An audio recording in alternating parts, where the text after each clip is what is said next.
kepada diri beliau dan para sahabat untuk memulai sesuatu dengan sebaik-baik awal, sebaik-baik pembuka. Kalau kita lihat dalam 24 jam, katakanlah dalam kebiasaan kita sebagai manusia, di mana hari itu dimulai dengan katakanlah persiapan akan terbit matahari, subuh. Maka subuh itu istimewa. Dalam Al-Quran pun, Quran Al-Fajri itu dibedakan dengan yang lain.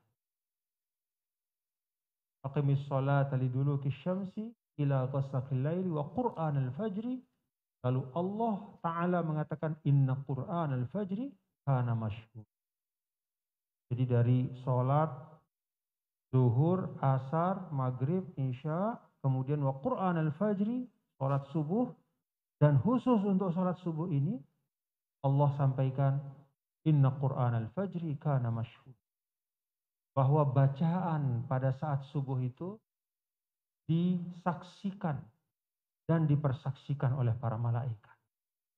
Alhamdulillah. Karena itu Bapak-bapak dan saudara-saudara sekalian,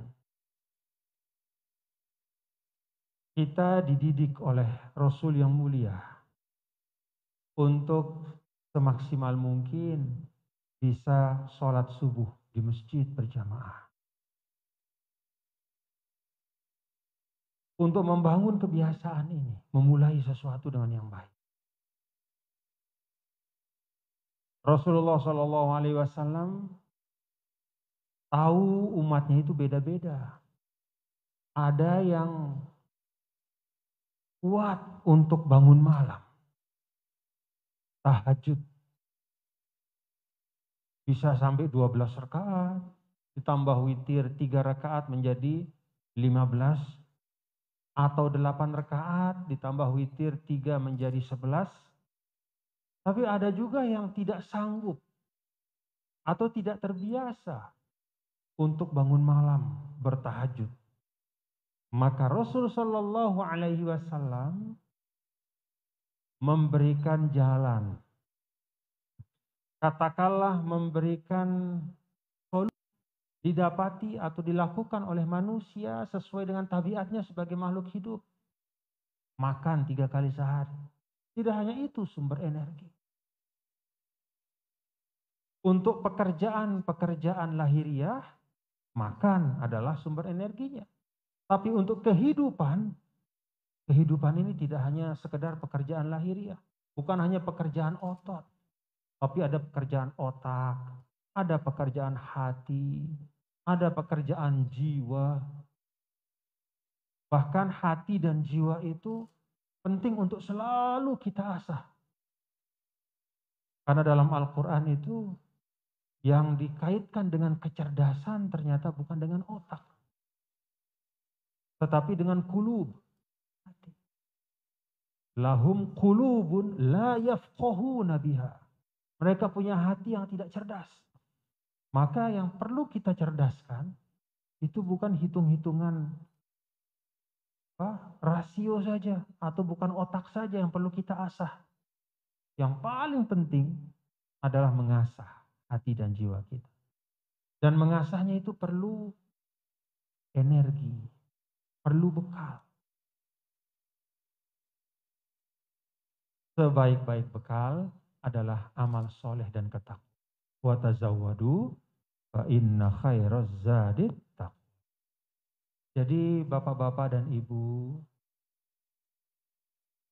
amal-amal ibadah yang kita lakukan seperti halnya sholat subuh berjamaah ini tidak hanya untuk menyiapkan diri kita kelak berjumpa dengan Allah. Ya, bahasanya tidak sekedar memantaskan kita nanti di akhirat. Tapi juga tidak kalah pentingnya adalah merupakan bekal energi kita dalam kehidupan. Kan sering kita mendengar kuntum khaira ummah. Jadi sebaik-baik umat itu adalah umat Nabi besar Muhammad Sallallahu Alaihi Wasallam.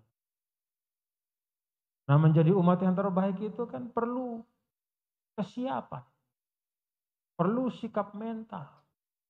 Dan membangun sikap mental itu salah satunya dengan seperti kita pada pagi hari ini. Maka saya bersyukur, alhamdulillah. Alhamdulillah pada hari ini kita bersama dapat melaksanakan subuh. Dan saya mendengar dari Bapak Haji Wikondo bahwa musola ini hidup. Musola Al-Hijrah ini hidup. Mulai dari subuh, kemudian seterusnya kajian-kajian. Itulah energi untuk kita membangun khairu ummah.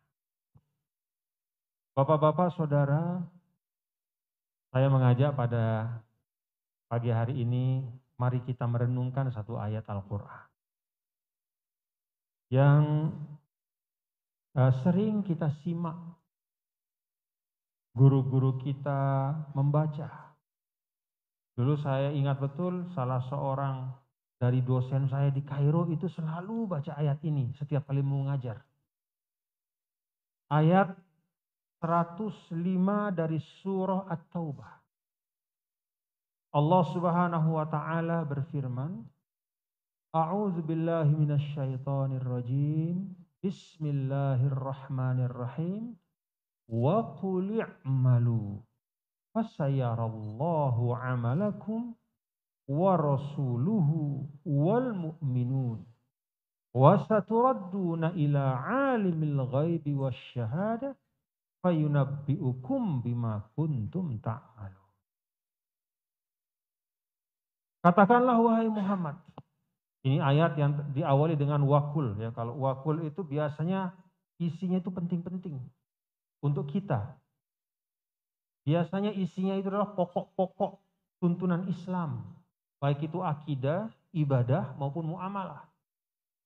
Qul huwallahu ahad. Nah, itu tuntunan akidah yang paling tinggi. Katakan Muhammad kepada semua, Allah itu Esa. Di sini juga diawali dengan qul wa qul. Katakanlah wahai Muhammad. Apa yang Rasul diminta untuk mengingatkan kita? I'malu fasayarallahu amalakum wa rasuluhu wal mu'minun. Katakanlah wahai Muhammad, bilang kepada umatmu itu, bilang kepada warga muslim yang ada di Padang Sambian, bilang kepada umatmu yang sekarang bersamamu dan yang seterusnya sampai akhir zaman. I'malu, bekerja dan beramal. Fasayarallahu amalakum wa rasuluhu wal mu'minun. Amalmu itu akan Allah lihat. Akan Rasulnya lihat. Dan akan dilihat pula oleh orang-orang yang beriman. Wasaturadduna ila alimil ghaibi wasyahadah.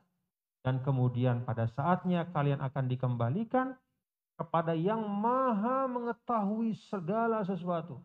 Baik yang gaib maupun yang nyata yang tampak. Dan saat itulah kalian akan diberikan ganjaran. Diberitahu bagaimana kualitas amal kalian di dunia. Dan akan diberikan ganjaran sesuai dengan apa yang kalian lakukan. Ini guru saya dulu, bapak-bapak ibu, sering betul baca ayat ini. Dan di dalam salah satu kesempatan beliau menyampaikan ayat inilah yang selalu mengingatkan saya. Ketika saya akan beramal, ayat ini mengingatkan saya. Mengingatkan saya tentang beberapa hal, kata beliau, dan ini yang ingin saya sampaikan. Yang pertama, bapak-bapak ibu, ayat ini mengingatkan kita untuk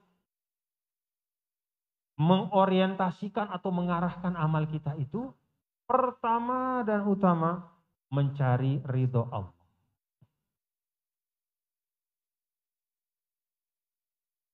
Kita mengerjakannya karena Allah. Maka dalam ayat ini Allah disebut yang pertama, fasayarallah. Allah akan melihat. Yang kedua, wa rasuluhu, rasulnya. Nanti Rasul jadi saksi buat kita. Pada saat kita kesulitan kelak di akhirat, Bapak-bapak Ibu, larinya kita itu semua kepada baginda Rasul. Dan Rasul akan menjadi saksi. Makanya biar nggak susah-susah, kata Nabi, supaya saya gampang bantu kamu, banyak-banyak berwudu, kata Nabi. Supaya kelihatan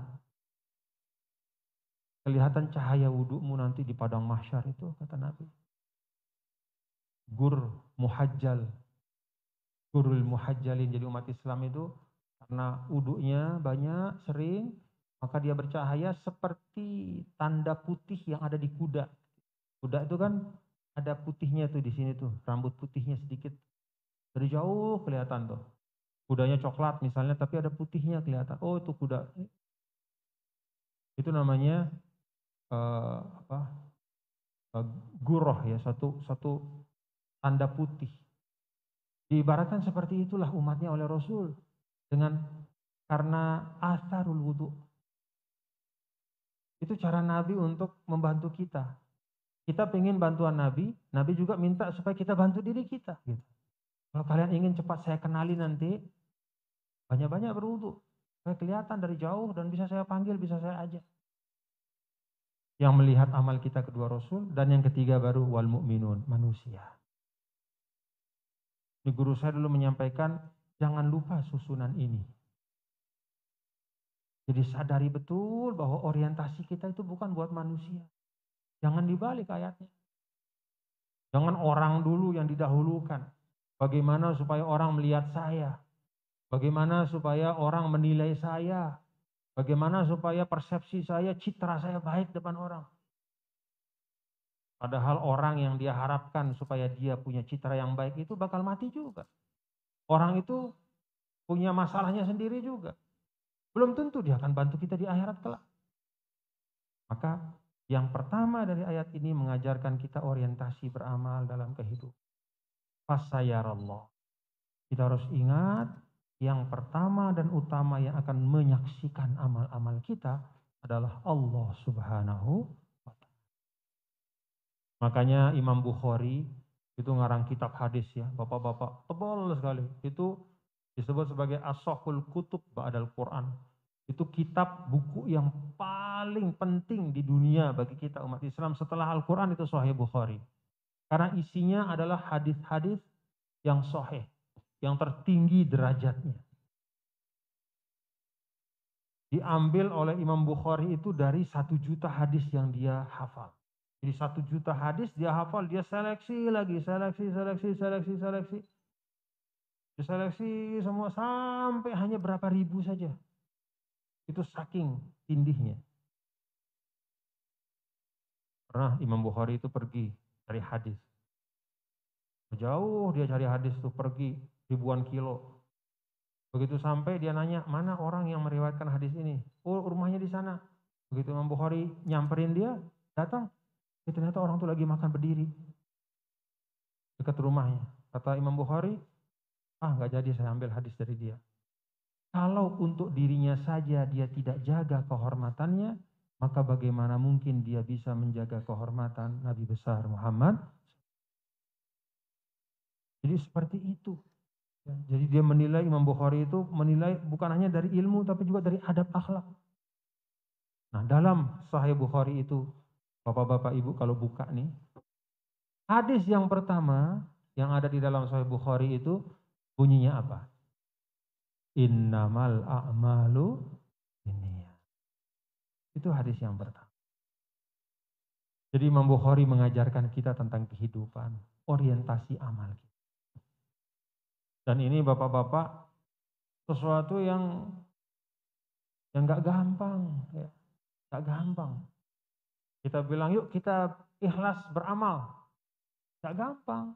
Karena memang itulah yang disasar oleh, kalau dalam Al-Quran itu oleh iblis itu disasar adalah keikhlasan kita. Jadi kadang kita lupa untuk terus menerus mengingatkan diri kita lillahi ta'ala itu. Karena saking sudah istilahnya misalnya kita berbuat kebaikan, akhirnya yang jadi fokus kita amal itu sendiri, bukan niat kita. Karena lupa kita. Apalagi kita berbuat baik itu, kemudian ada satu orang memuji, dua orang memuji, tiga orang memuji, akhirnya lupa diri kita. Lupa bahwa pas fasayarallah itu. Allah yang bakal ngelihat. Nah karena itu kata ulama, ini ilustrasi saja bapak-bapak ya. Di antara semua rukun sholat yang masing-masing ada tempatnya, ada rukun yang harus dijaga dari awal sampai akhir. Itu namanya niat. Kalau Fatihah itu tempatnya jelas, berdiri. Jangan baca Fatihah pada waktu sedang sujud. Misalnya pakai pikiran akal. Loh, kan kata Nabi begini. Manusia itu paling dekat sama Allah pada saat wahwa sajid, dia lagi sujud. Jadi gimana kalau saya pindahin aja Fatihah nih pada saat saya sujud? Karena kan itu paling afdol. Lalu dia baca Fatihah pada saat sujud, pada saat berdiri nggak dia baca. Nah itu berarti dia memutar atau merusak rukun sholat. Dia nggak baca pada waktu berdiri, sengaja dia pindahin sujud, nggak sah sholatnya. Kenapa? Fatihah ada tempatnya. Ruku juga ada tempatnya. Setelah berdiri, barulah ruku. Jangan berdiri, sujud, baru ruku. Jadi semua rukun itu ada tempatnya. Kecuali niat, kata ulama. Niat itu resminya tempatnya adalah di awal bersamaan dengan takbir. Kan kita biasa baca kalau mazhab Syafi'i usolli fardhu subhi seperti tadi imam kita, itu untuk penguat penyiapan, tapi niat yang benarnya itu adalah Allah, pada saat Allah dalam hati, saya sholat subuh 2 rakaat makmum karenamu ya Allah. Allahu Akbar. Itu resminya tempat niat. Tapi kata ulama, niat itu walaupun resminya pada saat bersamaan dengan takbir, dia tetap harus dijaga keberlanjutannya sepanjang sholat kita sampai salam. Kalau di rakaat kedua niat kita udah beda, bukan karena Allah tapi karena seseorang yang kebetulan datang, orang yang kita hormati, lalu kita berubah niat kita, harus sholat beneran nih, ada dia nih sekarang. Itu salah. Jadi niat itu kita jaga betul. Kasih perhatian khusus pada niat kita. Karena itu yang menentukan kualitas amal kita dan menentukan Allah Ta'ala menerimanya seperti apa. Dengan niat yang baik, Bapak-Bapak Ibu, kita akan selamat. Bahkan amal yang sebenarnya bukan termasuk, katakanlah, bukan termasuk suatu ibadah yang luar biasa gitu ya, yang mengeluarkan uang mahal segala macam, tapi niatnya itu ikhlas karena Allah, dia bisa menyelamatkan.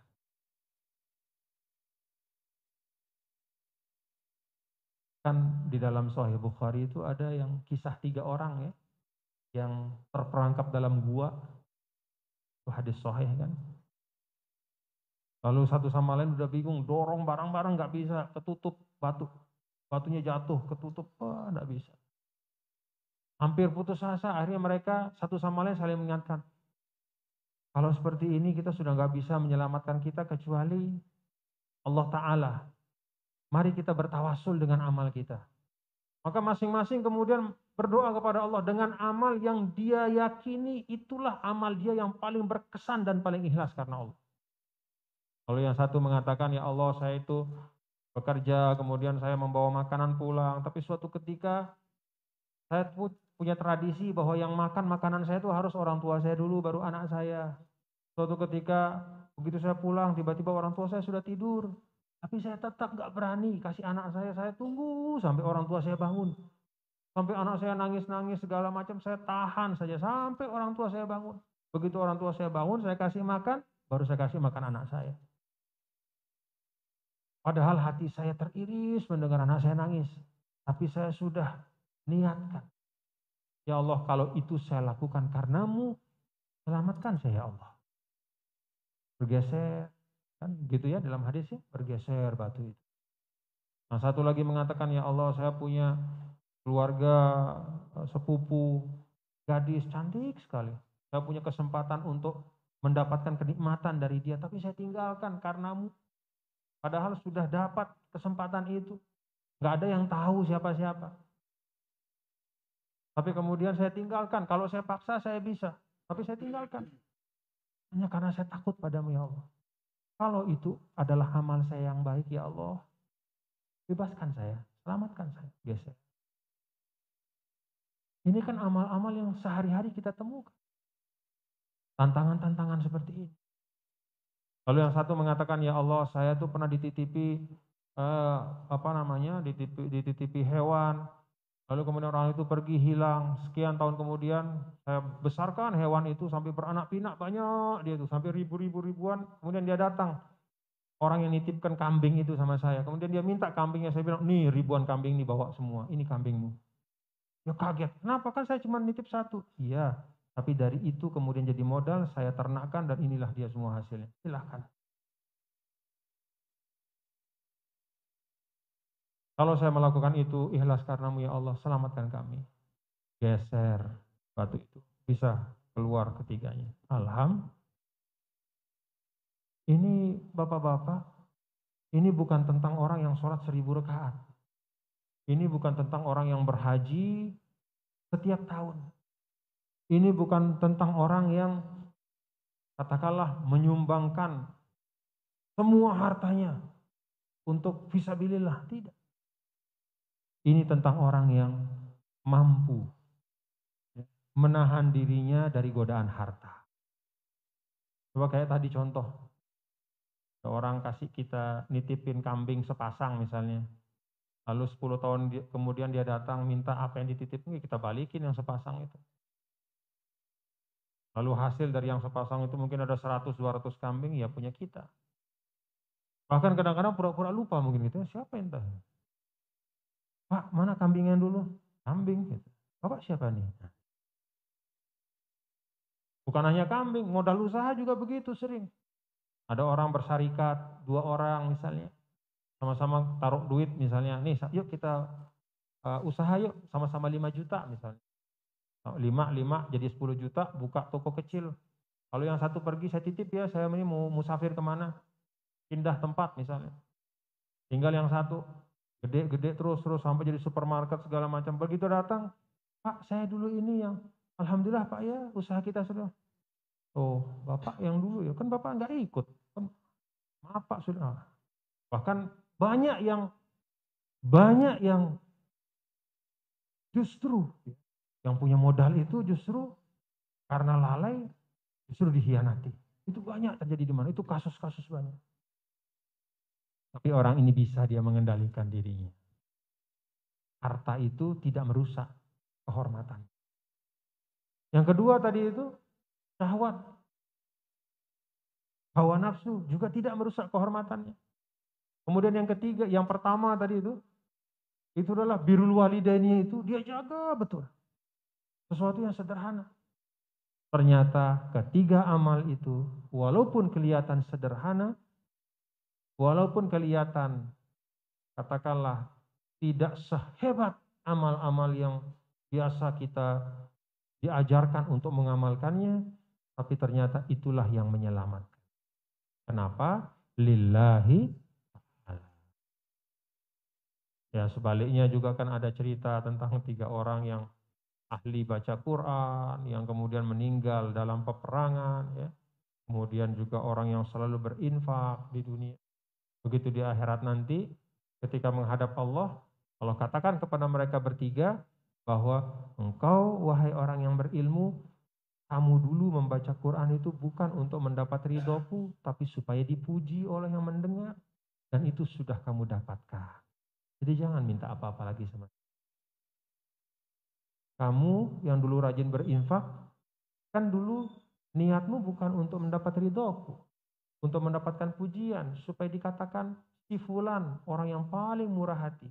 Dan itu sudah kamu dapatkan. Maka jangan minta apa-apa.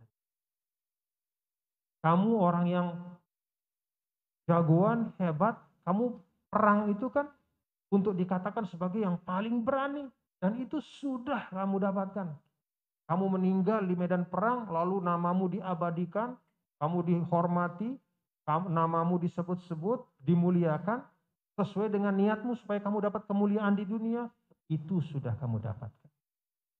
Jangan minta apa-apa lagi dari saya. A'udzubillah min. Ini pelajaran pertama yang menurut saya penting betul Bapak-Bapak ya. Supaya amal kita yang sedikit ini menyelamatkan kita. Supaya amal kita yang kadang-kadang amal kita ini kan tanggung ya. Amal kita ini kadang-kadang tanggung, nggak banyak. Ala kadarnya. Bagaimana supaya dia menyelamatkan? Mari kita orientasikan lillahi. Yang kedua, guru saya menyampaikan dari ayat itu kita ambil pelajaran bahwa kalau sesuatu itu semua akan disaksikan, semua itu disaksikan oleh Allah, maka pastikan kita memberikan yang terbaik. Kalau memang sesuatu itu lillahi ta'ala, sesuatu persembahan kepada Allah, pastikan kita mempersembahkan yang terbaik.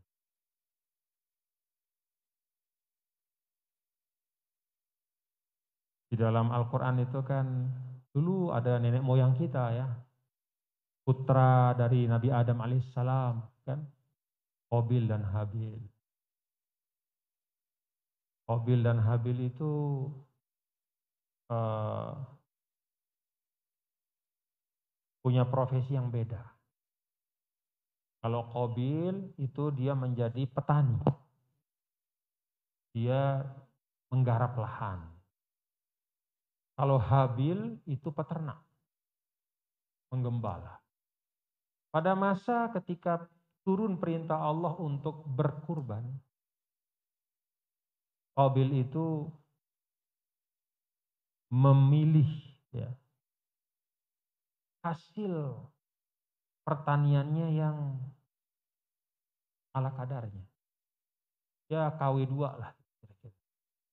Berasnya bagus, dia cari mana beras yang paling gak bagus. Itu yang dia siapkan.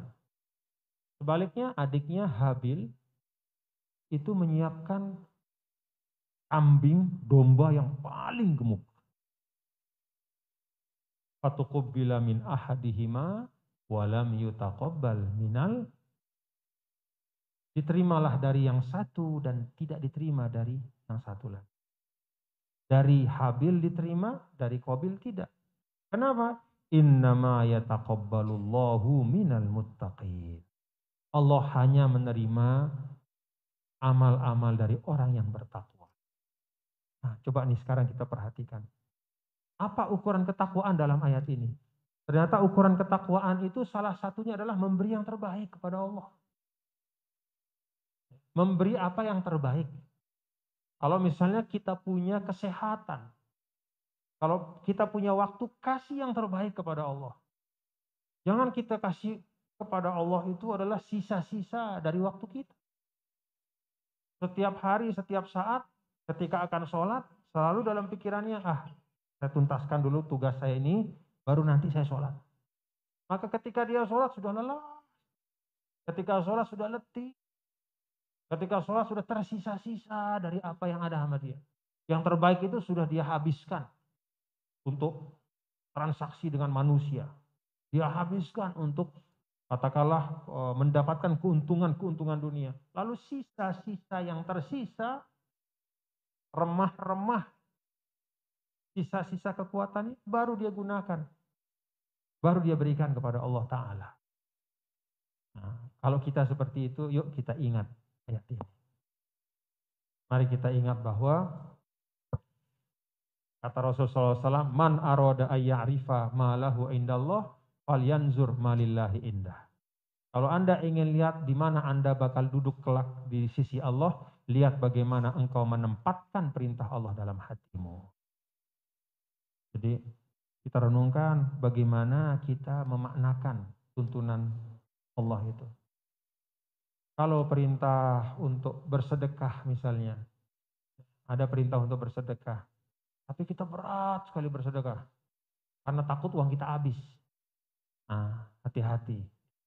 Sebagaimana kita menempatkan perintah Allah dalam diri kita, seperti itu kelak Allah akan menempatkan kita. Jadi kalau kita ingin alam yang kelak itu, yang sekarang kita masih belum tahu nih, gimana kejadian kira-kira saya di mana tempat saya, Pak Haji Wikondo, Bapak Ustadz, di mana kita nih nanti, kan masih bayangan, masih harapan, cita-cita. Kalau kita ingin tahu di mana kita berada, maka cari tahu di mana perintah Allah pada dirimu. Kalau kita tempatkan di tempat yang mulia, maka Allah Ta'ala akan menempatkan kita di tempat yang mulia. Kalau kita menempatkan perintah itu di pinggiran ya, di sisi-sisi, sekedar nempel dikit-dikit gitu, ya jangan banyak berharap juga nanti. Di dunia kita kasih sekedarnya buat Allah, jangan berharap nanti Allah kasih kita nikmat yang berlimpah. Jadi itu yang disebut dengan al-jaza min jinsil amal. Bagaimana kita hidup, seperti itu pula kita kelak. Nah, jadi yang kedua dari ayat ini adalah mari kita berikan yang terbaik. Yang terbaik itu bukan, tidak mesti sesuatu yang mahal. Apa saja yang kita kerjakan kita berikan yang terbaik. Kalau kita baca sholawat, ya sholawatnya itu kita upayakan. Allahumma sholli ala sayyidina Muhammad wa ala ali sayyidina Muhammad. Kita ucapkan dengan ucapan yang tidak terburu-buru dan tidak seperti orang dikejar-kejar. Dengan baik. Kita membaca Quran juga tartilan. Itu yang terbaik. Tentu juga dengan dilandasi niat yang baik. Kita misalnya bersedekah, kan Allah tidak lihat jumlahnya, tapi Allah lihat bagaimana prosesnya kita bersedekah. Tanpa manan wala adza. Manan itu artinya kita sebut-sebut, udah kasih lalu cerita besok-besok. Nih bapak itu saya yang kasih kemarin duit. Kan begitu. Wala adza, hari ini baik bersedekah, memberi hadiah, besok menyakiti, bukan begitu. Tapi harus baik. Sehingga dalam prosesnya yang baik itu walaupun dia sedikit jumlahnya, tapi itulah yang akan membuat sesuatu itu menjadi bernilai di sisi Allah Subhanahu wa Ta'ala. Nah, yang terakhir, yang ketiga dari ayat ini, Bapak-bapak, Saudara, ayat ini menyebutkan orang beriman itu dalam bentuk jamak, artinya secara keseluruhan. Kata guru saya, ini adalah tuntunan dan panduan bahwa kita sebagai umat Islam di dunia ini harus bekerja sama dalam kebaikan. Tidak ada seorang sehebat apapun yang bebas dari bantuan orang. Tidak ada kita mampu melaksanakan satu macam pekerjaan kecuali di situ ada jasa orang lain. Bahkan bukan hanya satu orang. Ini saya datang dari hotel nih. Siapa yang berbuat baik sama saya? Ada driver di situ. Ada teman saya yang mengingatkan saya, yang mau WA saya. Kita berangkat jam sekian Tuan Guru. Ada petugas hotel yang menyetirkan bagi kar itu. Antar dari kamar ke lobi. Itu banyak sekali orang yang ikut bersama. Sehingga saya bisa hadir di sini. Ada Pak Haji Wikondo yang mengundang saya. Kalau beliau nggak ngundang, saya nggak tahu musola. Artinya subuh saya ini, 2 rakaat saya ini, di dalamnya itu ada kerja-kerja orang. Saya di sini nutup aurat sebagai syarat sholat. Ini bukan saya yang jahit, orang yang jahit. Celana juga. Jadi pada diri kita itu melekat kebaikan orang yang tidak terhingga, tidak terhitung. Bahkan orang yang paling atas, posisinya dalam kehidupan dunia, itu artinya dia paling banyak orang menopang di bawahnya. Seorang tidak akan menjadi pemimpin kecuali di bawahnya itu ada pundak-pundak dan bahu-bahu dari orang yang dipimpin. Jadi hati-hati. Jangan semakin atas gitu ya. Lalu semakin lupa diri. Lupa bahwa di bawahnya itu banyak sekali orang yang membantu dia sehingga bisa sampai posisi itu. Orang pengusaha besar punya 1.000 karyawan. Berarti apa?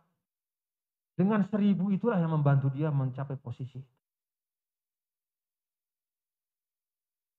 Lebih banyak dibanding orang yang punya 10 karyawan. Artinya ada 10 secara langsung dalam usahanya yang membantu dia.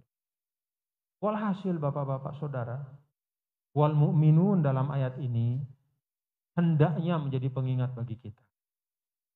Bahwa kebersamaan dan saling membantu dalam kehidupan itu adalah sesuatu yang niscaya, pokok. Maka dalam Islam itu orang beriman yang baik itu adalah apa katanya? Ya'laf wa yu'laf.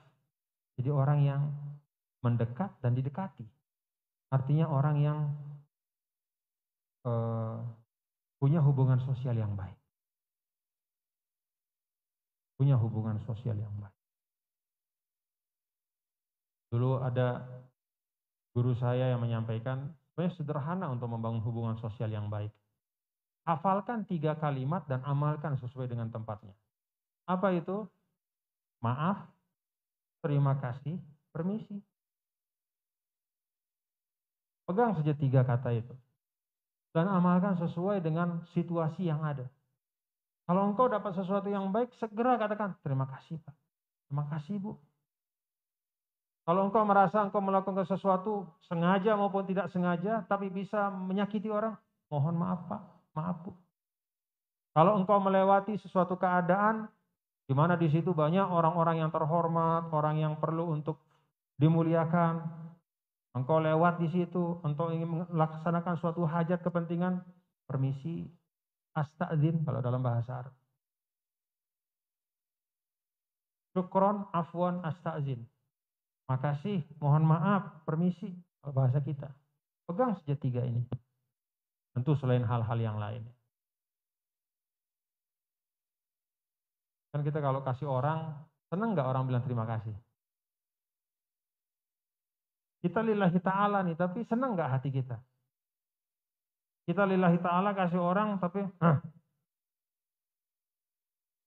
lillahi ta'ala, cuman kan kadang-kadang hati kita, ya dah, besok saya kasih lagi. Gitu. Hilang rezeki kita karena lupa dan tidak mau mengucapkan terima kasih. Bahkan bukan hanya rezeki kita juga menutup pintu kebaikan dari orang.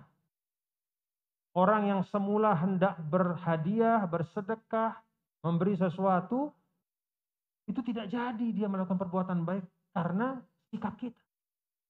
Jadi sikap kita yang salah tidak hanya merugikan kita, juga menutup pintu kebaikan buat orang. Tapi kalau sikap kita benar, itu juga membawa kebaikan untuk kita dan juga membuka pintu-pintu amal-amal baik untuk orang. Ya gampang-gampangnya kalau kita kasih misalnya sesuatu kepada orang yang membutuhkan, lalu dia bilang terima kasih, kan senang. Kita mau semakin, alhamdulillah. Rasanya secara ini, walau tetap lillahi ta'alanya tetap, cuman sama seperti permintaan maaf juga. Maka di dalam di dalam Ali Imran itu wal afina anin nas. Jadi orang bertakwa itu adalah orang yang memberi maaf dan juga meminta maaf. Kalau antara memberi dan meminta lebih bagus mana? Hah? Ya memberi tanpa meminta, mendahulukan untuk memaafkan. Artinya ini hal yang penting. Jadi 3 hal itu kata guru saya itu aja. Terima kasih, mohon maaf, dan permisi. Takzim. Pegang saja itu. Nggak ada yang namanya kelebihan terima kasih, itu nggak ada. Makasih Pak ya, makasih ya, makasih. Dalam setiap kita habis teleponan, terima kasih Pak ya. Kita habis WA, terima kasih ya. Kita ketemu orang, terima kasih. Itu nggak ada namanya kelebihan terima kasih. Kalau makanan kan ada istilahnya kalau orang apa tuh ya? Kalau orang Lombok namanya anyir. Anyir itu manisnya kelewatan misalnya. Atau asinnya kelewatan. Kalau kata orang Betawi itu nyelap. Enak tapi kelewat enak gitu. Jadi sampai nggak bisa kita makan lagi gitu lah. Tapi kalau terima kasih itu nggak ada. Semakin banyak kita terima kasih itu semakin baik. Ingat salah satu Asmaul Husna, ya syakur. Allah itu sifatnya adalah sangat berterima kasih dan bersyukur. Apa ciri Allah berterima kasih dan bersyukur? Satu amal dibalas dengan minimal 10 balasan. Alhamdulillah. Inilah yang dapat saya sampaikan Bapak-bapak, Ibu, Saudara. Mudah-mudahan apa yang saya sampaikan ada manfaatnya untuk kita semua, khususnya untuk diri saya, meluruskan niat kita, memastikan yang kita berikan adalah yang terbaik, dan yang ketiga, mengingat dengan sesungguh-sungguhnya bahwa kebersamaan itu adalah sesuatu yang sangat penting dalam kebaikan. Dan bahwa tidak ada hal baik yang sampai kepada kita kecuali di dalamnya ada jasa dan amal orang lain. Rabbana taqabbal minna innaka antas samiul alim, tub alaina innaka antat tawwabur rahim. Allahumma anfa'na bima 'allamtana wa 'allimna ma yanfa'una. Ya Allah, berikanlah kami kemanfaatan dari apa yang Engkau ajarkan, dan ajarkan kami ya Allah apa yang dapat kami manfaatkan dalam kehidupan. Rabbana atina fid dunya hasanah wa fil akhirati hasanah wa qina adzabannar. Shallallahu wasallam ala sayyidina maulana Muhammad walhamdulillahi rabbil alamin. Sehat-sehat Bapak Ibu selalu, dan bagian dari tuntunan agama kita adalah sikap kita itu harus disesuaikan dengan situasi dan kondisi yang ada. Jadi sekarang masih ya belum selesai sepenuhnya pandemi ini, jadi kita tetap ya sebagai seorang mukmin itu diajarkan untuk tetap menempuh sebab-sebab keselamatan itu dengan sesungguh-sungguhnya. Jadi kita prokesnya tetap kita jaga, saling mengingatkan juga, jangan kita lupa ya. Mudah-mudahan tidak terjadi lagi yang pernah terjadi beberapa waktu yang lalu. Mohon maaf apabila ada kekhilafan. Assalamualaikum warahmatullahi wabarakatuh.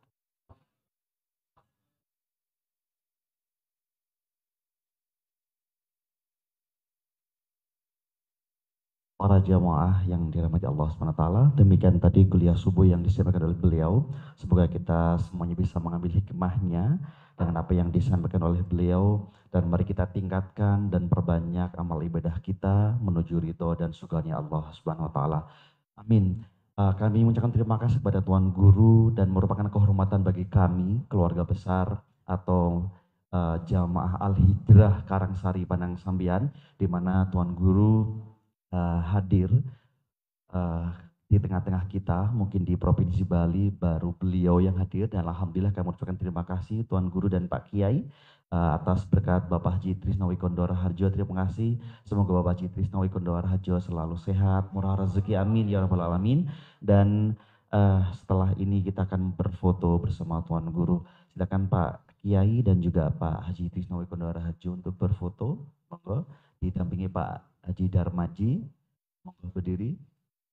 Oke, dan